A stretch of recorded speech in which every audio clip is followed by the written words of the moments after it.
Hi guys, big boss Malayalam season 7 പുതിയൊരു promo വന്നിട്ടുണ്ട്. ഞെട്ടിക്കുന്ന പ്രൊമോ, അതായത് എവിക്ഷൻ പ്രൊമോയാണ് വിട്ടിരിക്കുന്നത്. ലാലേട്ടൻ വന്നിട്ട് ലാലേട്ടൻ പറയാണ്, ഇന്ന് ഇവരിൽ ഒരാൾ പുറത്തു പോകും.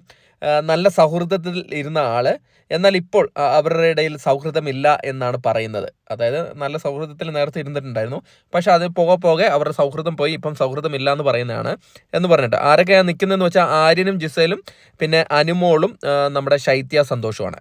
അപ്പോൾ ഇവരെ കൺഫെഷൻ റൂമിൽ വിടുകയാണ്. കൺഫെഷൻ റൂമിൽ വിടുമ്പോൾ ആര്യം പറയുകയാണ്, നമ്മുടെ ജിസലിൻ്റെ അടുത്ത് പറയുകയാണ്, നീ പോയി നല്ല ഗെയിം കളിക്ക് എന്നൊക്കെ പറയുന്നുണ്ട്.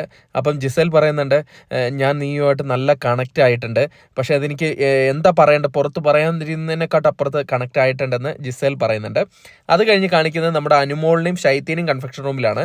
കൺഫെഷൻ റൂമിൽ നമ്മുടെ ശൈത്യ പറയാണ്, നീ പറയുന്ന പല കാര്യങ്ങളും എന്നെ ഹേർട്ട് ചെയ്യുന്നുണ്ട്, എനിക്ക് നിന്നോട് ഒരു പ്രശ്നവുമില്ല എന്ന് ശൈത്യ അനുമോളിൻ്റെ അടുത്ത് പറയണം. അപ്പോൾ അനുമോളും പറയാണ്, എനിക്ക് നിന്നോട് ഒരു പ്രശ്നമില്ല എന്ന് പറയാണ്. അപ്പോൾ ശൈത്യ പറയുന്നുണ്ട്, നീ പല സമയത്തും പല കാര്യങ്ങളും പറഞ്ഞ് എന്നെ നല്ല രീതിയിൽ ഹേർട്ട് ചെയ്തിട്ടുണ്ടെന്ന് പറയാണ്. അപ്പോഴേക്കും നമ്മുടെ അനുമോൾ പിന്നെ കെട്ടിപ്പിടിച്ച് കരയുകയാണ്. എന്നിട്ട് പറയുകയാണ്, എടി എന്നെ എല്ലാവരും തെറ്റിദ്ധരിച്ചിരിക്കുകയാണ്, ഞാൻ ഇങ്ങനെയൊന്നുമല്ല, എന്നെ എല്ലാവരും തെറ്റിദ്ധരിച്ചിരിക്കുകയാണ് എന്നാണ് പറയുന്നത്. അപ്പോഴേക്കും അത് കഴിഞ്ഞിട്ട് പിന്നെ കാണിക്കുന്ന ലാലേട്ടൻ കയ്യിലെ ആ കാർഡാണ്. കാർഡിലെ പേര് ഇങ്ങനെ പറയാണ്, ലാലേട്ടൻ പറയാണ്, ഇന്ന് ഇവരിൽ നിന്ന് പുറത്തു പോകുന്ന ആള് എന്ന് പറയുന്ന രീതിയിൽ പ്രമോ അവസാനിക്കുന്ന രംഗമാണ് കാണിക്കുന്നത്. എന്തായാലും അനുമോളൊക്കെ നല്ല കരച്ചിലാണ്. നമ്മൾ ആരാ പോകുന്നതെന്ന് നിങ്ങൾക്ക് അറിയാമല്ലോ, നമ്മുടെ ചാനലിൽ കൂടെ വിട്ടിട്ടുണ്ട്. ശൈത്യ സന്തോഷമാണ് പോകുന്നത്. അപ്പോൾ കൂടുതൽ ബിഗ് ബോസ് അപ്ഡേറ്റിനായിട്ട് നമ്മുടെ ചാനൽ സന്ദർശിക്കുക. ചാനൽ സബ്സ്ക്രൈബ് ചെയ്തതിന് ദയവ് ചാനൽ സബ്സ്ക്രൈബ് ചെയ്ത് കാണുക. താങ്ക്